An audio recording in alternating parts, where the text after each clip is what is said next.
Salut à tous, nouvelle vidéo et on part du côté de chez DC et on va parler d'un personnage qui n'est pas réellement connu du grand public. Même s'il a eu une mise en avant avec notamment le jeu Gotham Knights, car oui, aujourd'hui on va parler de Dick Grayson aka Nightwing, et on va s'intéresser à sa série Infinite. Scénarisé par Tom Taylor et dessiné par Bruno Redondo, un duo bien connu ayant notamment travaillé sur l'excellent Injustice ou encore sur le très bon Suicide Squad Renegade, dont j'ai déjà parlé sur la chaîne, mais trêve de blabla. Aujourd'hui, on parle de ce qui constitue sûrement une des, si ce n'est la plus grande fierté de Batman, Dick Grayson, c'est parti.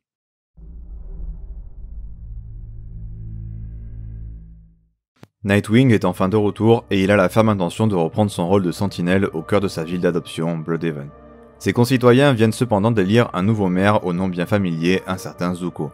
Avec l'aide de Batgirl, Dick se lance dans une vaste enquête afin de savoir s'il existe un lien quelconque entre ce Zucco et l'homme responsable de la mort de ses parents. Batgirl découvre alors des informations qui risquent bien de changer le héros à jamais.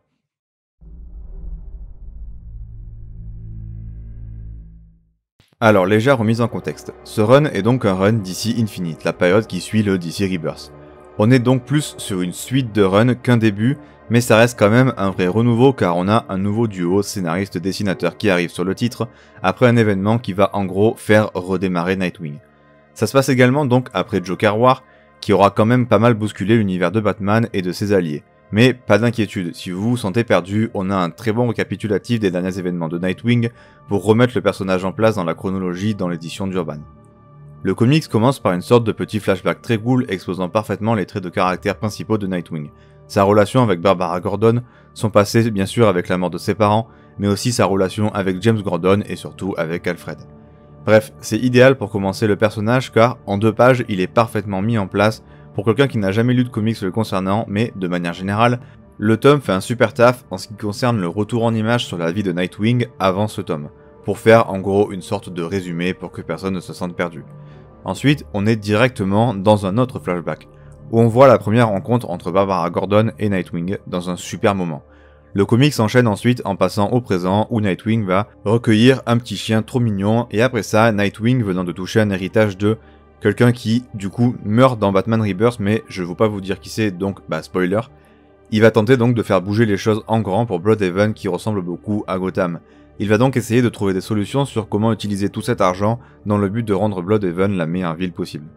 L'intrigue est plutôt cool même si elle reste quand même relativement basique, mais elle est très bien écrite et très satisfaisante à suivre avec son lot de plot twists bien sympa, se servant notamment du passé de Nightwing et ça tourne évidemment autour de beaucoup d'intrigues politiques autour de la ville de Blüdhaven, qui est du coup quasiment un personnage à part entière. À côté de ça, le récit a des moments absolument magnifiques et très émouvants, se servant parfaitement de la Bat Family et notamment d'Alfred, et putain que c'est beau, et ça nous rappelle l'importance de la famille qui est un des thèmes principaux du récit. Il y a aussi plein de références à la pop culture, ce qui est vraiment très cool. Le rythme est excellent avec aucun temps mort, les combats sont super dynamiques et la narration faite par Dick Grayson aide vraiment à la compréhension. Aussi, il y a très vite un gros plot twist qui va faire prendre une nouvelle dimension au récit, le rendant encore meilleur. Niveau antagoniste, on a le droit à plusieurs méchants en même temps, permettant de complexifier l'intrigue, surtout au niveau politique, ce qui fait franchement plaisir.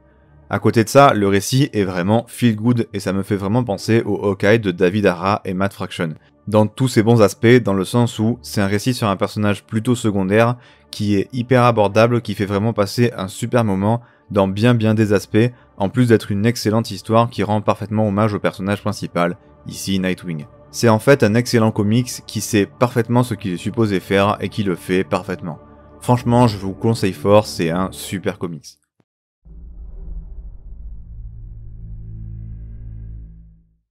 Les personnages aussi sont un super point fort du récit, Tom Taylor étant toujours très fort pour les travailler et nous les rendre attachants. Et ici, c'est une franche réussite à commencer par Nightwing, qui est parfaitement écrit comme étant cette espèce d'ultime réussite de Bruce, ce qu'il est en fait. Il représente en fait tous les côtés positifs de Bruce et de sa croisade en tant que Batman, sans les côtés négatifs qui vont avec et qui sont énormes et abordés en long, en large et en travers au cours de la longue histoire de Batman.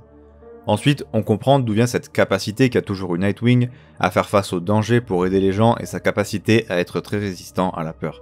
Et franchement, c'est dit dans une façon, dans une manière qui est vraiment super intéressante et qui s'appuie évidemment sur un événement bien particulier, la mort de ses parents. Sa relation avec Alfred est magnifique, En fait, c'est vraiment un être humain qui est vraiment beaucoup trop bien pour ce monde Nightwing. Et d'ailleurs, la description que fait Alfred de Nightwing est juste parfaite et permet de montrer parfaitement à quel point c'est une excellente personne qui fait tout pour faire le bien, et ça fonctionne encore mieux dans un univers rempli de super-héros avec des pouvoirs incroyables, et je trouve vraiment que c'était un passage vraiment exceptionnel. Le questionnement et l'introspection de Nightwing sur sa croisade contre le crime au sens large est hyper intéressante et c'est vraiment un des meilleurs points du récit. Pour parler plus largement, les dialogues sont parfaitement naturels, c'est trop cool, alternant parfaitement entre humour et sérieux, mais on a surtout des échanges hyper cool et agréables qui renforcent toujours les relations entre personnages. On a aussi une présentation parfaite de l'entourage très large de Nightwing, en 3 pages on est grave attaché aux personnages qu'on nous présente, et puis le récit comprend parfaitement la Bat Family et les relations qu'ils ont tous entre eux et comment ils tiennent tous les uns aux autres.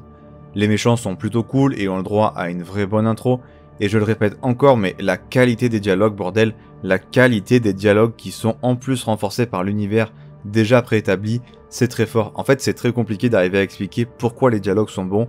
En fait, il faut vraiment lire le récit, mais juste ils paraissent si naturels, si cool, ça rend les personnages réels, réalistes en fait, tangibles, c'est vraiment hyper cool.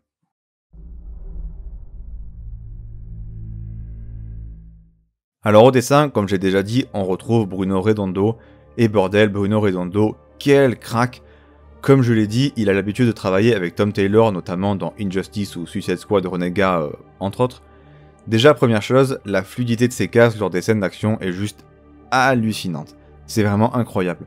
La variété dans le découpage est excellente, l'émotion des personnages est juste parfaitement retranscrite, les couleurs sont magnifiques, et puis bordel, juste que c'est beau, c'est inventif, ça tire pleinement parti du cadre de Bloodhaven. Les personnages sont tous trop beaux.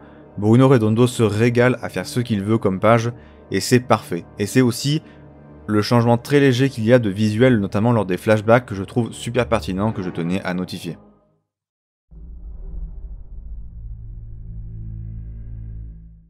Alors, pour le conseil lecture, je vais vous diriger vers la série DC Renaissance de Nightwing, donc New 52, qui est franchement un run plutôt bon si le personnage de Nightwing vous plaît et a su vous convaincre dans ce récit. Également, je l'ai déjà dit mais depuis quelques vidéos, mais je fais désormais partie d'un collectif de vidéastes de comics, le Crossover Ultime. Et justement, on a sorti notre première vidéo sur la chaîne de Comics et Calembour, où on fait une review de 4 comics différents. Je vous invite à aller la voir et à mettre un petit pouce bleu des familles, ça fait plaisir. Voilà, c'est tout pour cette vidéo, j'espère qu'elle vous aura plu et qu'elle vous aura donné envie de lire le comics. N'hésitez pas à liker la vidéo si c'est le cas, à vous abonner pour m'aider à faire grandir la chaîne, et si vous êtes vraiment généreux, le partage de la vidéo reste le meilleur moyen de vraiment m'aider. Je vous conseille également de me suivre sur TikTok où je poste très régulièrement des vidéos courtes où je vous conseille des comics à lire. Je suis aussi très actif sur Twitter, donc suivez-moi si jamais ça vous intéresse aussi, je parle de temps en temps de mes lectures ou des sorties comics. Sur ce, c'était Day One, et à dimanche prochain, 17h30 pour une prochaine vidéo.